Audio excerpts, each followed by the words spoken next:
Assalamualaikum warahmatullahi wabarakatuh. Hari ini kita masuk ke subtema 3, pembelajaran 1, halaman 129 tentang bersyukur atas keberagaman.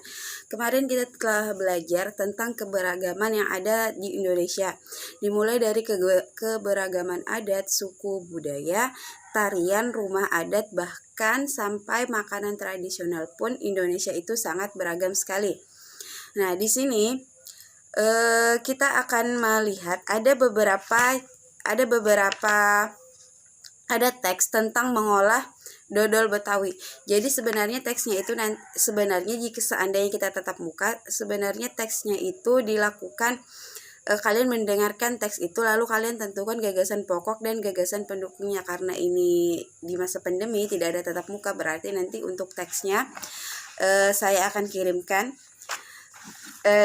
Saya ulangi lagi, untuk menentukan gagasan pokok dan gagasan pendukung itu dituliskannya per kalimat ya. Berarti yang namanya kalimat itu terdiri dari beberapa kata, 5 sampai 7 kata. Itu per kalimat itu ditulis sampai yang ada batas titiknya. Itu yang namanya per kalimat. Jadi tidak ada lagi nanti menuliskan gagasan pokok. Misal gagasan pokok Bayu sedang, itu aja, nggak sampai misalnya Bayu sedang berdiri di depan pintu. Nah, itu namanya gagasan kalimat yang dimulai dari yang terdiri dari beberapa kata dan diakhiri di tanda titik. Itu yang namanya kalimat.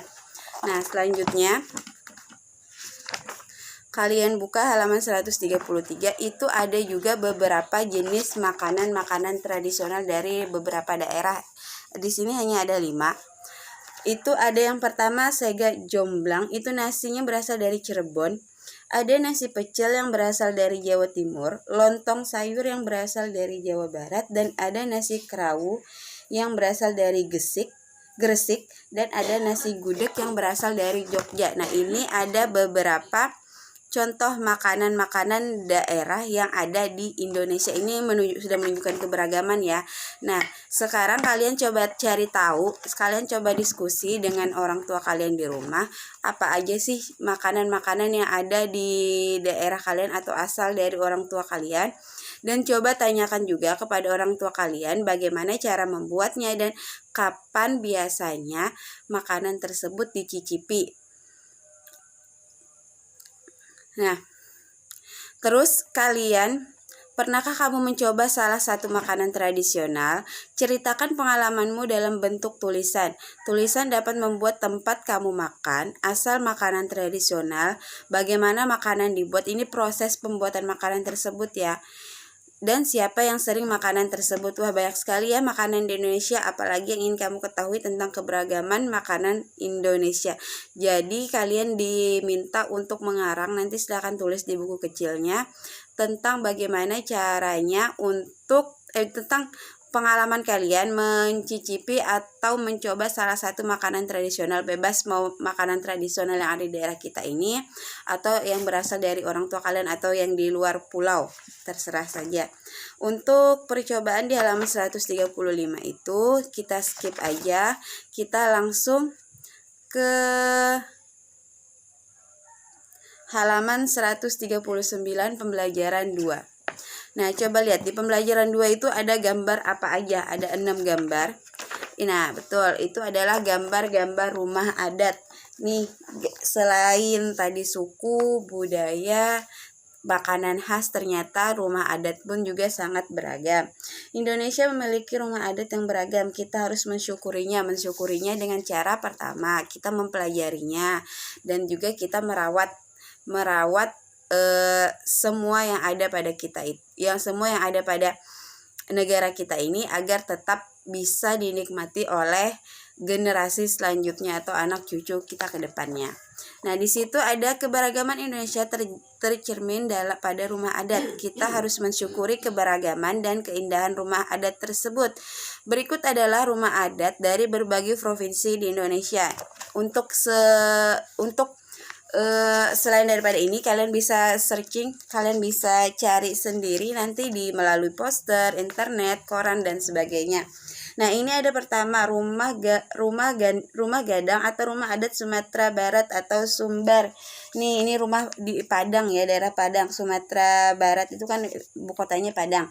Nah, ada rumah Aceh, rumah adat Nenggro Aceh Darussalam ini Dan ada rumah Bali, Batak Toba, rumah adat Sumatera Utara atau Sumut, rumah adat Tangkonan atau rumah adat Provinsi Sulawesi Selatan atau Sulsel atau suku Toraja. Ada Baileo, rumah adat Provinsi Maluku, dan ada rumah adat Bangka Belitung. Nah, ini ada 6 contoh rumah adat. Untuk rumah adat daerah kita Provinsi Kalimantan Selatan, nanti silahkan cari. Mungkin yang pernah ke Banjarmasin pasti tahu ya bagaimana bentuk rumah adat yang ada di Kalimantan Selatan. Nah, sekarang kalian buka lagi halaman 142. Ini sebenarnya berdiskusi, tapi karena kita di masa pandemi, jadi silakan nanti diskusi dengan orang tua kalian di rumah atau dengan kakak yang ada di rumah. Kalian tugasnya baca dulu teks di halaman 142 ini, mozaik kreasi bersama. Lalu berdasarkan teks di atas, diskusikan pertanyaan berikut dengan kelompokmu. Ada 1-5 pertanyaan, silahkan 1-8 pertanyaan, silahkan dijawab ya. Nah, sekarang 143 itu disuruh kembali untuk mengarang tentang pengalamanmu. Pernahkah kamu bekerja sama dalam perbedaan? Misal kamu pernah bekerja sama dengan orang berbeda suku dengan kamu, berbeda daerah dengan kamu, atau bahkan yang berbeda agama. Silahkan ceritakan nanti di buku kecil. Ceritakan pengalamanmu tentang jenis kerjasamanya apa, perbedaannya apa. Misal kalian itu berbeda dari suku, oke, silakan tuliskan. Dan manfaat yang kamu dapatkan dari kerjasama dari perbedaan itu apa. Dan nilai-nilai baik yang bisa kamu ambil dari kerjasama kamu dengan orang yang berbeda suku, agama, atau apapun dengan kamu. Itu silakan dituliskan. Nah, selanjutnya kembali kalian berlatih tari bungong jumpa dengan formasi berdiri dan duduk. Nah, silakan saya kembali ingatkan bagi yang belum mengumpulkan video tari kreasi bungong jumpanya, silakan bisa dikirimkan ke WhatsApp pribadi Ustazah.